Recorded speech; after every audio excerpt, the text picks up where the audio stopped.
চট্টগ্রামের পতেঙ্গায় ৪০ নং ওয়ার্ড বিএনপির নবগঠিত কমিটি উপলক্ষে অত্র ওয়ার্ডের বিএনপি ও তার অঙ্গ সহযোগী সংগঠনসহ অত্র এলাকার সর্বসাধারণের উপস্থিতিতে এক বিশাল আনন্দ মিছিল অনুষ্ঠিত হয়েছে।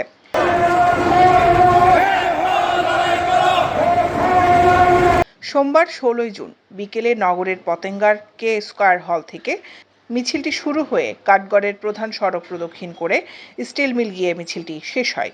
৪০ নং ওয়ার্ড বিএনপির আহ্বায়ক লোকমান ও সদস্য সচিব মঞ্জুর কাদের এবং সিনিয়র যুগ্ম আহ্বায়ক মোহাম্মদ আমিনের আয়োজনে এই মিছিলটি অনুষ্ঠিত হয়। মিছিল শেষে সর্বসাধারণের উদ্দেশ্যে সংক্ষিপ্ত বক্তব্য দেন নবগঠিত কমিটির নেতাকর্মীরা। শুরুতে বক্তব্য রাখেন ৪০ নং ওয়ার্ড বিএনপি সদস্য সচিব মঞ্জুর কাদের।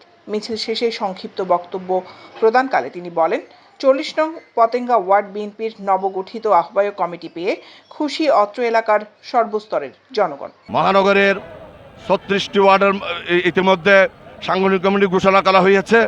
তার মধ্যে আমাদের উত্তর পতেঙ্গা ৪০ নম্বর ওয়ার্ড ঘোষণা করা হয়েছে। ৩১ সদস্য বিশিষ্ট ইতিমধ্যে ৩ জনের নাম ঘোষণা করা হয়েছে।